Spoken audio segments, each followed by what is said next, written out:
Hello दोस्तों, आप सभी को सबसे पहले मैं हैप्पी न्यू ईयर कहता हूं। दोस्तों, नए वर्ष का सभी को मैं बधाई देता हूं और विगत वर्ष जो आपके सामने बीता दोस्तों, उस पर आप फोकस ना करें। अब नए साल को नए तरीके से शुरुआत करें और सभी को मैं एक बार पुनः नव वर्ष की हार्दिक बधाई देता हूं। तो चलिए, आप सभी को आपके अपने यूट्यूब चैनल एजुकेशन मॉल पर हार्दिक स्वागत करता हूं। दोस्तों, तो आज से दोस्तों यदि हम बात करें तो नए वर्ष की शुभ अवसर पे हम लोग क्लास 10th का ऐसे हम लोग अपने चैनल पे संस्कृत वगैरह हो, संस्कृत के साथ साथ यदि बात करें तो हम लोग केमिस्ट्री का भी कुछ चैप्टर्स अपलोड कर चुके हैं। ऐसे संस्कृत आपको एवरी चैप्टर मतलब हमारे समझ से आपको 14 लेसन पढ़ना है, वो भी कंप्लीट हो चुका है। और यदि हम लोग बात करें तो इसमें आप लोग को बात करें तो ग्रामर वाला जो सेक्शन होता है दोस्तों, उसमें भी हम लोग कुछ वीडियो अपलोड कर चुके हैं। केमिस्ट्री वाला तो पूरा केमिस्ट्री भी पूरा अपलोड हो चुका है, संस्कृत पूरा अपलोड हो चुका है। आज से दोस्तों हम लोग हिंदी पठन पाठन का कार्य करेंगे, जो हम लोग का गोधली भाग 2 वर्ग दसम के लिए हम लोग को चलता है दोस्तों। गोधली भाग 2 और एक छोटी सी पुस्तक है वर्णिका। क्या दोस्तों? वर्णिका। तो हम लोग को गोधली भाग 2 और वर्णिका जो पढ़ना है हम लोग को क्लास 10th में, उससे संबंधित जो भी आपको चैप्टर्स पढ़ना है। ऐसे तो हम लोग बात करें कि गोधली भाग 2 में हम लोग को टोटल दोस्तों 12 दूनी 24 लेसन पढ़ना है। उसके पश्चात आपको वर्णिका में 5 लेसन पढ़ना है। तो 12 गद्य खंड है और 12 पद खंड है, तो 12 12 24 हो जाएगा। और यदि बात करेंगे दोस्तों हम लोग तो 5 लेसन आपको कहानी वाले वर्णिका में है। तो हम लोग को 24 और 5 29 लेसन है, जो हम लोग क्या करेंगे कि जो भी जितना आप लोग के मतलब आज से ही जो भी आपका एग्ज़ाम का टाइम बचा हुआ है, उसी में हम लोग अच्छे तरीके से फिनिश करने का प्रयास करेंगे। ऑब्जेक्टिव की दृष्टि से और सब्जेक्टिव की दृष्टि से, और हम लोग कहानी के माध्यम से एग्जैक्ट समझेंगे। एक बार यदि आप इस वीडियो को देख लेते हैं तो आपको पुनः एग्ज़ाम तक आपको किसी प्रकार का कोई भी पाठ्य पुस्तक पढ़ने की आवश्यकता नहीं पड़ेगी। और यदि आप वीडियो को एक बार देखते हैं और किसी विगत वर्षों का यदि आप ऑब्जेक्टिव क्वेश्चन या सब्जेक्टिव क्वेश्चन यदि हल करते हैं तो आप सब बनेंगे। तो चलिए, आज से मैं प्रारंभ करता हूं आपके अपने यूट्यूब चैनल एजुकेशन मॉल पर। यदि आपको दोस्तों वीडियो पसंद आएगा तो वीडियो को क्या कीजिएगा, लाइक ज़रूर कीजिएगा दोस्तों। और यदि आपको हो सके तो चैनल सब्सक्राइब करें और दोस्तों को शेयर करें। तो चलिए, आज हम लोग प्रारंभ करते हैं गोधली भाग 2। तो गोधली भाग 2 हम लोग बात करें दोस्तों, तो हम लोग को क्लास 10th, तो 10th क्लास में हम लोग को दोस्तों यदि बात करना हो तो हिंदी जो 100 मार्क्स का आता है, 100 मार्क्स का आता है। तो हिंदी वगैरह में हम लोग को क्या होता है कि बहुत सारे टीचर्स लोग आपको गेस गाइड फलना ढेकना आपको क्या करेंगे कि पढ़ लो, ये हो जाएगा वो हो जाएगा। आपको ज़्यादा पढ़ने की आवश्यकता नहीं, जो आपके वो पठन पाठन दिया गया उसी पे आधारित आपको कार्य करना है। तो चलिए, पहले तो आपको वो दोस्तों जो भी लेसन्स आपको पढ़ने हैं उनका शीर्षक का नाम आपको जानकारी होना कि हमको पढ़ना क्या है, उनका लेखक क्या है उसका बोले तो उसके पश्चात यदि आप बोले जाए तो उसके पश्चात आप वर्क कर सकते हैं कि उसका शीर्षक हो जाएगा, लेखक हो जाएगा। उस शीर्षक का नेचर क्या है, किस नेचर का है, किस प्रकृति का है। तो पहले हम लोग गद्य खंड की ओर बढ़ते हैं। गद्य खंड, तो गोधली भाग 2 हम लोग का पुस्तक है गोधली भाग 2।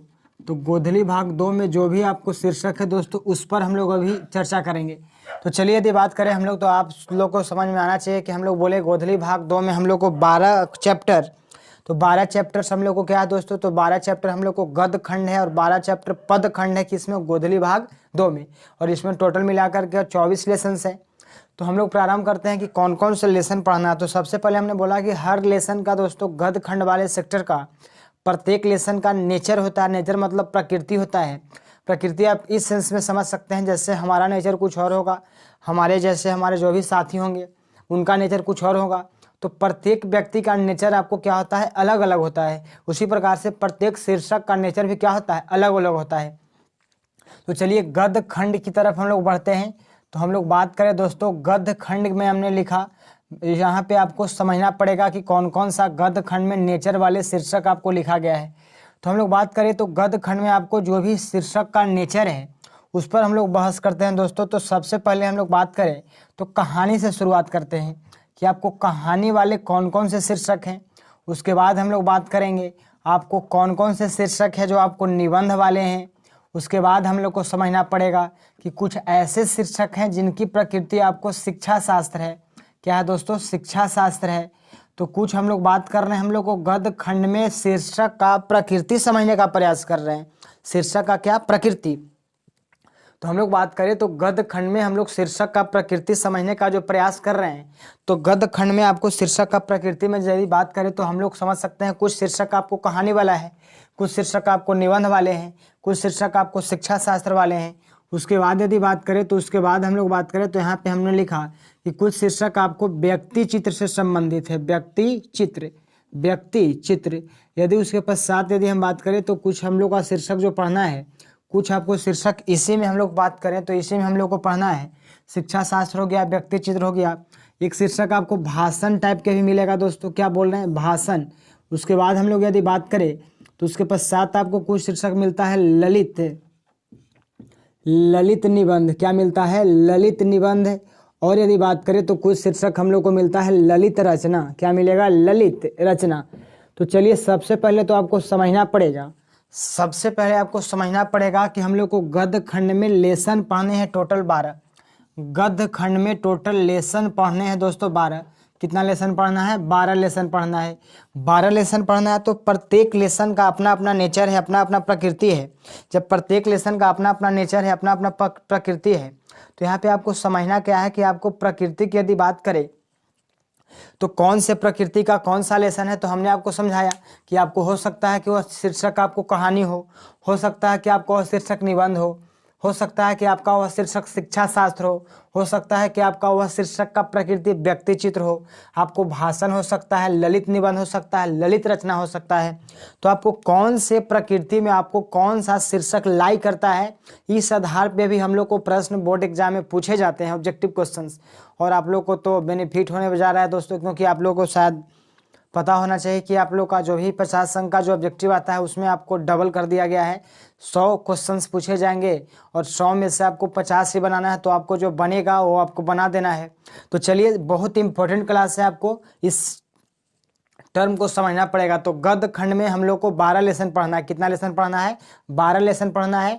और 12 लेसन यदि पढ़ना है हम लोग को गद्य खंड में, तो 12 लेसन का अपना अपना नेचर है। तो नेचर क्या क्या बताया कि आपको कहानी हो सकता है, निबंध हो सकता है, शिक्षा शास्त्र हो सकता है, व्यक्ति चित्र हो सकता है, भाषण हो सकता है, ललित रचना हो सकता है, ललित निबंध हो सकता है।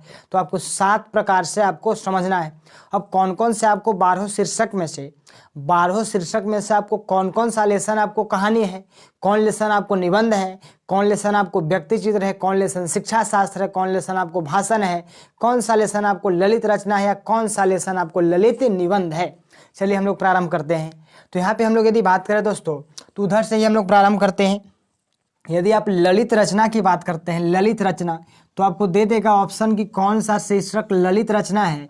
तो इसको आपको समझना पड़ेगा दोस्तों। ललित रचना में एक शीर्षक आपको आता है जिसका नाम है दोस्तों, शीर्षक का नाम मैं बता रहा हूँ, शीर्षक का नाम है अभिनयो। क्या नाम है? अभिनयो। तो ललित रचना में जो शीर्षक है उस शीर्षक का नाम है आपको अभिनयो। उस शीर्षक का नाम क्या है? अभिनयो। तो पहला तो आपको पूछेगा कि अभिनयो शीर्षक की प्रकृति कैसी है। तो अभिनयो शीर्षक की प्रकृति कैसी है? तो ललित रचना है। अभिनयो शीर्षक की प्रकृति कैसी है? तो अभिनयो शीर्षक की प्रकृति कैसी है? ललित रचना है। क्या बोलेंगे? ललित रचना है। तो अभिनयो शीर्षक यदि आपसे प्रकृति पूछा जाए कि अभिनयो शीर्षक की प्रकृति कैसी है, तो अभिनयो शीर्षक की प्रकृति आपको ललित रचना है। क्या रचना है? ललित रचना है।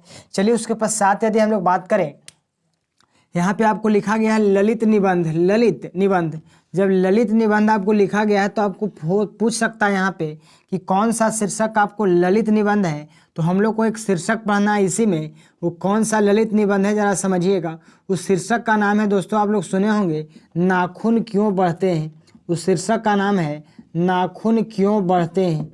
नाखून क्यों बढ़ते हैं। तो चलिए आपको शीर्षक हो जाएगा नाखून क्यों बढ़ते हैं।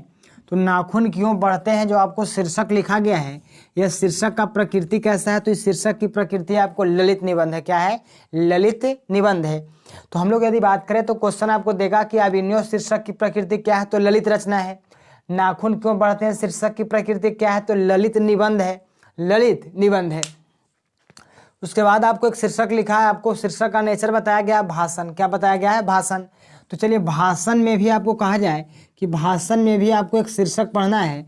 उस शीर्षक का नाम यदि हम लोग बोले तो शीर्षक का आपको नाम है दोस्तों जिसको बोलते हैं हम लोग भारत से हम क्या सीखे। उस शीर्षक का क्या नाम है? भारत से हम क्या सीखे। भारत से हम क्या सीखे। तो आपको इस शीर्षक का नाम है भारत से हम क्या सीखे। भारत से हम क्या सीखे। तो आपको क्वेश्चन देगा कि भारत से हम क्या सीखे। शीर्षक की प्रकृति कैसी है? तो यह शीर्षक आपको क्या है? भाषण है। शीर्षक आपको क्या है? भाषण है।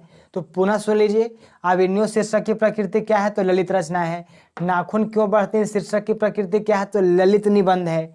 भारत से हम क्या सीखे क्या है? तो आपको भाषण है। उसके बाद यदि बात करें तो व्यक्ति चित्र वाले जो आपको कौन सा लेसन व्यक्ति चित्र है, उस लेसन का नाम आपको है दोस्तों, उस लेसन का नाम है आपको कहता है, चलिए उस लेसन का नाम हम लोग पढ़ते हैं व्यक्ति चित्र है, जिसका नाम है नौबत खाने। क्या बोलेंगे? नौबत खाने में इबादत। नौबत खाने में इबादत। तो आपका इस शीर्षक का नाम हो जाएगा नौबत खाने में इबादत। इबादत। तो आपको शीर्षक का नाम हो जाएगा नौबत खाने में इबादत। चलिए, तो आपको हो जाएगा नौबत खाने में इबादत शीर्षक का प्रकृति क्या है? तो नौबत खाने में इबादत शीर्षक का प्रकृति क्या है? तो इसका प्रकृति हो जाएगा आपको व्यक्ति चित्र। क्या हो जाएगा? व्यक्ति चित्र। चलिए, उसके पश्चात बात करें तो शिक्षा शास्त्र में कौन सा लेसन आता है? तो शिक्षा शास्त्र में जो आपका पठन पाठन हम लोग लेसन की बात करें तो इसमें आपको आता है शिक्षा और संस्कृति। क्या आता है आपको? शिक्षा और संस्कृति। यदि आपसे पूछा जाए कि शिक्षा और संस्कृति, शिक्षा और संस्कृति, शिक्षा और संस्कृति शीर्षक का प्रकृति क्या है? तो यह शीर्षक का प्रकृति आपको हो जाएगा शिक्षा शास्त्र। क्या हो जाएगा? शिक्षा शास्त्र। इसके बाद हम लोग बात करें तो आपको कुछ लेसन आपको कहानी है, कुछ लेसन आपको निबंध है। तो चलिए, आपको वो के लेसन हो गया, देख लीजिए यहाँ पे आपको अभिनय शीर्षक की प्रकृति क्या है? तो ललित रचना है। नाखून क्यों बढ़ते हैं शीर्षक का प्रकृति क्या है? तो आपको हो जाएगा ललित निबंध। क्या हो जाएगा? ललित निबंध। उसके बाद वाला भारत से हम क्या सीखे। भारत से हम क्या सीखे शीर्षक की प्रकृति क्या है? तो भाषण है। आपको 4 को ऑप्शन देगा कि भारत से हम क्या सीखे, निम्नलिखित में से कैसी प्रकृति का शीर्षक है? व्यक्ति चित्र, भाषण, ललित निबंध की ललित रचना है। तो आपको देखना पड़ेगा कि भारत से हम क्या सीखे क्या है? भाषण है। तो हम लोग को टिक आउट करना पड़ेगा क्या? भाषण। चलिए, इसके पश्चात बात करें हम लोग एक छोटा सा हम लोग बात करें निबंध वाले कुछ लेसन्स हैं और कुछ लेसन्स हम लोग को पढ़ने हैं। कौन वाले? आपको कहानी वाले।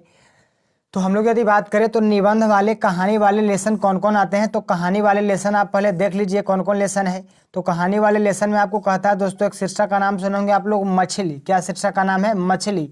आपको क्वेश्चन देगा कि मछली शीर्षक की प्रकृति क्या है? तो मछली शीर्षक की प्रकृति क्या है? तो कहानी है। मछली शीर्षक की प्रकृति क्या है? तो कहानी है। यदि आपसे क्वेश्चन पूछा जाए कि मछली शीर्षक के बाद हमने लिखा बहादुर, क्या लिखा? बहादुर।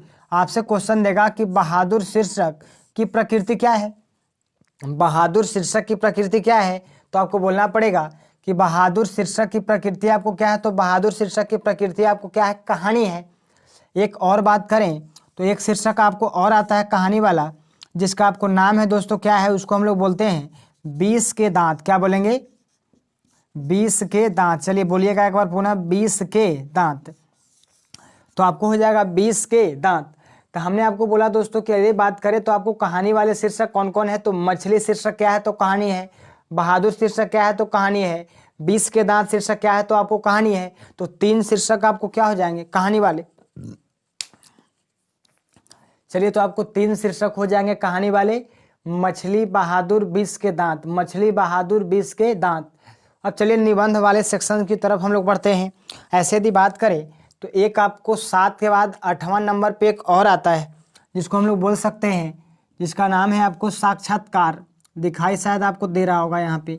हमने एक और लिखा नेचर है साक्षात्कार। सुन लीजिएगा, कम से कम दिखाई नहीं दे रहा तो साक्षात्कार। क्या बोला? साक्षात्कार। तो आपको देगा शीर्षक की कौन सा शीर्षक की प्रकृति साक्षात्कार है? तो शीर्षक का नाम है जीत। जीत जीत जीत मैं निरखत हूँ। जीत जीत मैं निरखत हूँ। जीत जीत मैं क्या हूँ? निरखत हूँ। तो जीत जीत मैं निरखत हूँ शीर्षक की प्रकृति क्या है? जीत जीत मैं निरखत हूँ शीर्षक की प्रकृति क्या हो जाएगा? तो आपको साक्षात्कार हो जाएगा। जीत जीत मैं निरखत हूँ शीर्षक की प्रकृति क्या हो जाएगा? आपको साक्षात्कार हो जाएगा। चलिए, ललित रचना कौन है? तो अभिनय है। ललित निबंध कौन है? तो नाखून क्यों बढ़ते हैं। देगा भाषण कौन है? तो भारत से हम क्या सीखे। भाषण कौन है? तो भारत से हम क्या सीखे। अगर देगा कि व्यक्ति चित्र कौन है तो नौबत खाने में इबादत। अगर देगा कि शिक्षा शास्त्र कौन है तो शिक्षा और संस्कृति। कहानी कौन कौन से शीर्षक है तो मछली बहादुर बिस के दांत, मछली बहादुर बिस के दांत। अब चलिए निबंधात्मक हम लोग बात करें तो निबंध वाले शीर्षक आपको कौन कौन है जरा समझिएगा। तो निबंध वाले शीर्षक में आपको दोस्तों एक आपको आ जाएगा श्रम विभाजन और जाति प्रथा। श्रम विभाजन, श्रम विभाजन, श्रम विभाजन और जाति प्रथा। तो श्रम विभाजन और जाति प्रथा, श्रम विभाजन और क्या आ जाएगा जाति प्रथा। तो आपसे क्वेश्चन देगा कि श्रम विभाजन और जाति प्रथा क्या है तो एक प्रकार का निबंध है। श्रम विभाजन और जाति प्रथा क्या है तो एक प्रकार का आपको क्या है निबंध है। चलिए इसके बाद यदि बात करें तो आपको एक शीर्षक की मैं बात करता हूं जिसका नाम है नागरी लिपि। क्या नाम है नागरी लिपि। क्या हो जाएगा आपको नागरी लिपि। तो नागरी लिपि भी क्या है आपका निबंध है, नागरी लिपि भी क्या है निबंध है। उसके बाद यदि बात करें तो परंपरा का मूल्यांकन, परंपरा का मूल्यांकन, परंपरा का मूल्यांकन आपको हो जाएगा परंपरा का क्या मूल्यांकन, परंपरा का क्या हो जाएगा मूल्यांकन। तो आपको हो गया श्रम विभाजन और जाति प्रथा, नागरी लिपि, परंपरा का मूल्यांकन, परंपरा का क्या हो गया मूल्यांकन। तो ये सब शीर्षक आपको जो दिखाई पड़ रहे हैं आपको निबंध वाले हैं। तो यदि आपसे सवाल पूछता है कि कौन कौन से शीर्षक की प्रकृति क्या है, यदि आपसे अब सवाल पूछेगा कि अभिनय शीर्षक की प्रकृति क्या है तो आपको झट से बता देना पड़ेगा कि अभिनय शीर्षक की जो प्रकृति है, अभिनय शीर्षक की यदि प्रकृति यदि पूछा जाए तो आपको बता देना पड़ेगा कि अभिनय शीर्षक की प्रकृति क्या है। तो अभिनय शीर्षक की प्रकृति यदि आपसे कोई पूछता है तो आपको बताना पड़ेगा कि अभिनय शीर्षक की प्रकृति आपको क्या है। तो अभिनय शीर्षक की प्रकृति आपको क्या हो जाएगा, अभिनय शीर्षक की आपको प्रकृति हो जाएगा ललित रचना। क्या हो जाएगा ललित रचना। तो अभिनय शीर्षक की प्रकृति हम लोग को हो जाएगा ललित रचना। चलिए इसे गिन लीजिए आपको 12 हुए या नहीं हुए। 3 3 6 7 8 9 10 11 12। तो चलिए आपको लेसन आपको कंप्लीट आपको गद्य खंड में हो चुका है। किस शीर्षक का प्रकृति क्या है, किस शीर्षक का प्रकृति क्या नहीं है। अब इसका लेखक का नाम हमको याद रखना इंपॉर्टेंट है। ऐसे तो हम लोग पढ़ेंगे प्रत्येक शीर्षक पढ़ेंगे तो प्रत्येक शीर्षक का हम लोग को लेखक का नाम उसका जीवन परिचय भी समझना पड़ेगा, लेकिन आपको एक जो अंडरस्टैंडिंग होना चाहिए कि हम लोग को पढ़ना क्या क्या है वो आपको ज़रूरी ध्यान रखना पड़ेगा। अदरवाइज आपको कुछ पढ़ने से फायदा है नहीं। हम लोग को कहाँ जाना है क्या नहीं करना है आपको पत्ते नहीं है तो आपको पढ़ने से कोई बेनिफिट मिलने वाला नहीं है। चलिए तो हम लोग प्रारंभ करते हैं दोस्तों कि कौन कौन से आपको शीर्षक का जो हमने बता दिया कि कहानी में कौन कौन आ जाएगा। मछली बहादुर बिस के दांत, मछली बहादुर बिस के दांत कहानी में आपको क्या क्या आ जाएगा मछली बहादुर और बिस के दांत। निबंध में क्या क्या आएगा श्रम विभाजन और जाति प्रथा, श्रम विभाजन और जाति प्रथा। नागरी लिपि आपको आ जाएगा, परंपरा का मूल्यांकन आ जाएगा। शिक्षा शास्त्र में कौन सा शीर्षक है तो शिक्षा और संस्कृति, शिक्षा और संस्कृति। अगर पूछेगा कि शिक्षा शास्त्र कौन सा शीर्षक है तो शिक्षा और संस्कृति। अगर पूछे कि व्यक्ति चित्र कौन सा शीर्षक है तो नौबत खाने में इबादत, नौबत खाने में क्या हो जाएगा इबादत। यदि आपसे पूछा जाए कि भाषण कौन सा शीर्षक है तो भारत से हम क्या सीखे, भारत से हम क्या सीखे। उसके पश्चात यदि आपसे पूछा जाए कि ललित निबंध कौन सी रचना है तो आपको नाखून क्यों बढ़ते हैं ललित रचना बोलेगा तो अभिनय हो जाएगा, साक्षात्कार बोलेगा तो जीत जीत में निरखत हूँ। तो इस तरह से आपको 12 लेसन पढ़ने हैं गद्य खंड में। ये तो हमने लेसन का नाम बताया, लेसन की प्रकृति बताया, बट आप लोग लेसन का शीर्षक यदि बात करूँ उसका लेखक आपको प्रत्येक का नाम अभी याद करवाते हैं। चलिए हम लोग प्रारंभ करते हैं। जीत साक्षात्कार शीर्षक कौन है तो जीत जीत में निरखत हूँ। क्वेश्चन देगा कि जीत जीत में निरखत हूँ कौन सा शीर्षक है, आपको ललित रचना है कि साक्षात्कार है कि ललित निबंध है कि भाषण है तो आपको वहाँ टिक आउट करना पड़ेगा साक्षात्कार है। चलिए जीत जीत में निरखत हूँ इस शीर्षक के लेखक कौन है तो इस शीर्षक के लेखक हो जाएंगे दोस्तों। इस शीर्षक यदि आपसे लेखक पूछें जीत जीत में निरखत हूँ, इस शीर्षक यदि आपसे लेखक पूछते हैं तो इस शीर्षक के लेखक हो जाएंगे जिनका नाम है पंडित। क्या नाम है पंडित बोलिएगा पंडित बिरजू महाराज। पंडित क्या बिरजू महाराज। तो पंडित बिरजू महाराज आपको इस शीर्षक के लेखक हैं। तो सबसे पहले तो बात आपको ध्यान रखना पड़ेगा कि जीत जीत में निरखत हूँ शीर्षक की प्रकृति क्या है तो इस शीर्षक की प्रकृति आपको साक्षात्कार है। अगला क्वेश्चन देगा कि पंडित बिरजू महाराज के द्वारा लिखे गए शीर्षक का नाम बताइए तो पंडित बिरजू महाराज के द्वारा लिखे गए शीर्षक का नाम आपको हो जाएगा जीत जीत में निरखत हूँ, जीत जीत में निरखत हूँ। एक बार बोल दीजिएगा जीत जीत में निरखत हूँ शीर्षक की प्रकृति क्या है, तो जीत जीत में निरखत हूँ शीर्षक की प्रकृति आपको क्या हो जाएगा, साक्षात्कार। अगला क्वेश्चन देगा कि जीत जीत में निरखत हूँ शीर्षक के लेखक क्या है, तो लेखक कौन है, तो आपको लेखक हो जाएंगे पंडित बिरजू महाराज।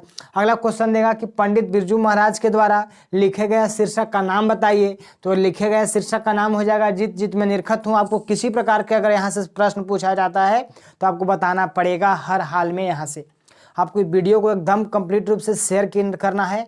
आपको प्रत्येक पहलू को मैं इसमें बताने का प्रयास कर रहा हूँ। आपको प्रत्येक ऐसे मान लो बात करूँ दोस्तों, तो पुस्तक वाले हम लोग पढ़ेंगे जो पढ़ेंगे ही, और ग्रामर सेक्शन वाले जो भी आपको एग्जाम जो 17 फरवरी से है शायद आप लोगों को मैट्रिक क्लास वाले, तो उसमें हम लोग कंप्लीट रूप से हम लोग अध्ययन करने का प्रयास करेंगे। और आप लोग से विनती करते हैं, गुजारिश करते हैं कि आप लोग इस चैनल को जल्द से जल्द सब्सक्राइब करवाइए दोस्तों, और कम से कम लाइव आने के लिए आप मौका दीजिए ताकि मैं आपसे लाइव आकर के इंटरेक्ट कर सकूँ। तो चलिए आप सबसे पहले हम लोग बात कर रहे हैं, यहाँ पे हम लोग बात कर लेते हैं, उसके पश्चात हम लोग विशेष बात करेंगे। तो जीत जीत में निरखत हूँ शीर्षक के लेखक कौन हो जाएंगे, पंडित बिरजू महाराज हो जाएंगे। अगर क्वेश्चन देगा कि जीत जीत में निरखत हूँ शीर्षक का प्रकृति क्या है, तो इस शीर्षक का प्रकृति आपको क्या हो जाएगा, इस शीर्षक का प्रकृति आपको साक्षात्कार हो जाएगा। क्या हो जाएगा, साक्षात्कार। चलिए आगे हम लोग पढ़ें तो अगला शीर्षक है दोस्तों आविन्यो। आविन्यो, आविन्यो शीर्षक की प्रकृति क्या है, तो आविन्यो शीर्षक की प्रकृति आपको ललित रचना है। आविन्यो शीर्षक की प्रकृति आपको क्या है, तो आविन्यो शीर्षक की प्रकृति आपको क्या है, ललित रचना है। इसके बाद आपको क्वेश्चन देगा कि आविन्यो शीर्षक लिखा किनके द्वारा गया है, तो इस शीर्षक के जो लेखक हैं दोस्तों, अभिनव शीर्षक यदि आपसे लेखक पूछा जाएगा तो अभिनव शीर्षक के लेखक हो जाएंगे जिनका नाम है अशोक वाजपेयी। क्या नाम है, अशोक वाजपेयी। अशोक वाजपेयी। तो आपको ध्यान रखना पड़ेगा कि अशोक वाजपेयी के द्वारा लिखा गया शीर्षक का नाम क्या है, अशोक वाजपेयी के द्वारा लिखा गया शीर्षक का नाम क्या है, तो अभिनव। अगला क्वेश्चन देगा अभिनव शीर्षक कैसी प्रकृति के है, तो अभिनव शीर्षक ललित रचना है। क्या है, ललित रचना है। चलिए उसके पश्चात यदि बात करें कि नाखून क्यों बढ़ते हैं शीर्षक है, तो नाखून क्यों बढ़ते हैं शीर्षक का लेखक कौन है, तो नाखून क्यों बढ़ते हैं शीर्षक के लेखक हैं, उनका नाम है आपको हजारी प्रसाद द्विवेदी। ये शीर्षक के लेखक कौन हो जाएंगे, हजारी प्रसाद द्विवेदी। चलिए तो इस शीर्षक के लेखक हो जाएंगे दोस्तों हजारी प्रसाद कौन, द्विवेदी। तो अगर पूछा जाए कि नाखून क्यों बढ़ते हैं शीर्षक के लेखक कौन है, तो हजारी प्रसाद द्विवेदी। हजारी प्रसाद क्या हो जाएंगे, द्विवेदी। तो आपसे अगर क्वेश्चन दिया जाए कि हजारी प्रसाद द्विवेदी के द्वारा लिखा गया शीर्षक का नाम बताइए, तो नाखून क्यों बढ़ते हैं। क्वेश्चन दिया कि नाखून क्यों बढ़ते हैं शीर्षक का प्रकृति क्या है, तो शीर्षक ललित निबंध है। क्या है, ललित निबंध है। चलिए आपको यह बात समझ में आ रहा होगा। उसके बाद आपको लिखा गया भाषण, जो आपको शीर्षक है भारत से हम क्या सीखें, तो आपको देगा कि भारत से हम क्या सीखें, कैसी शीर्षक है, तो आपको बोलना पड़ेगा कि भारत से हम क्या सीखें। यह शीर्षक आपको भाषण है। क्या है, आपको भाषण है। तो इस शीर्षक के लेखक कौन है, तो भारत से हम क्या सीखें शीर्षक के जो लेखक हैं उनका नाम है दोस्तों, विदेशी राइटर है, उनका नाम है मैक्स मुलर। उनका नाम क्या है, मैक्स मुलर। चलिए तो इस शीर्षक का हम लोग नाम भी याद रखेंगे और इनके लेखक का भी नाम याद रखेंगे, मैक्स मुलर। क्या बोलेंगे, मैक्स मुलर। चलिए तो आपको यह भी आपको याद हो चुका होगा अब तक। आपको देगा कि भारत से हम क्या सीखे, किनकी रचना है, तो मैक्स मुलर की रचना है। या तो देगा भारत से हम क्या सीखे, क्या है, निबंध है या कहानी है या ललित रचना है या भाषण है, तो आपको बोलना पड़ेगा कि भारत से हम क्या सीखे, क्या है, तो भाषण है। क्या है, भाषण है। चलिए आपको यहाँ तक आपको सेट हो चुका होगा। आगे लिखा गया है नौबत खाने में इबादत। तो नौबत खाने में इबादत है क्या, तो व्यक्ति चित्र है। अगर पूछा जाए कि नौबत खाने में इबादत शीर्षक का प्रकृति क्या है, तो इस शीर्षक का प्रकृति आपको व्यक्ति चित्र है। आगे क्वेश्चन देगा कि नौबत खाने में इबादत शीर्षक के लेखक कौन है, तो इस शीर्षक के लेखक जो है दोस्तों उनका नाम है आपको यतीन्द्र मिश्र। इस शीर्षक का लेखक का नाम क्या है, यतीन्द्र मिश्र। क्या हो जाएंगे, यतीन्द्र मिश्र। चलिए तो आपको यह भी आपको शायद याद हो चुका होगा। चलिए तो व्यक्ति चित्र कौन सा शीर्षक है, नौबत खाने में इबादत। नौबत खाने में इबादत शीर्षक के लेखक कौन हो जाएंगे, यतीन्द्र मिश्र। यतीन्द्र मिश्र। चलिए बहुत अच्छा। आगे हम लोग बात करें तो शिक्षा शास्त्र कौन सा शीर्षक है, तो शिक्षा और संस्कृति। तो इस शीर्षक का लेखक आपको दोस्तों पता होगा, महात्मा गांधी। हमारे राष्ट्रपिता कौन है, महात्मा गांधी। तो आपसे अगर क्वेश्चन दिया जाए कि महात्मा गांधी के द्वारा लिखा गया शीर्षक का नाम क्या है, तो महात्मा गांधी के द्वारा लिखा गया शीर्षक का नाम आपको शिक्षा और संस्कृति है। या तो देगा शिक्षा और संस्कृति किस प्रकृति का है, तो शिक्षा शास्त्र है। क्या है, शिक्षा शास्त्र है। चलिए आगे पढ़ते हैं। तो यहाँ पे कहता है निबंध। तो निबंध वाले शीर्षक आपको कौन कौन है? श्रम विभाजन और जाति प्रथा, नागरिक लिपि, परंपरा का मूल्यांकन।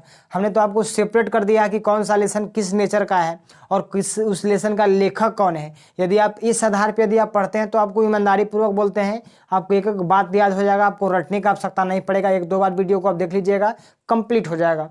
चलिए दोस्तों, यहाँ पे लिखा गया है परंपरा का मूल्यांकन शीर्षक है तो क्या? निबंध है। नागरिक लिपि है तो क्या? निबंध है। श्रम विभाजन और जाति प्रथा है तो क्या है? तो निबंध है।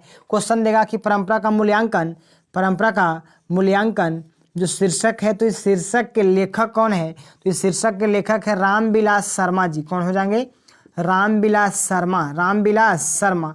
तो यदि आपसे क्वेश्चन देगा कि परंपरा का मूल्यांकन शीर्षक के लेखक कौन है, तो रामविलास शर्मा। परंपरा का मूल्यांकन शीर्षक के लेखक कौन है? तो रामविलास शर्मा। कौन है? रामविलास शर्मा।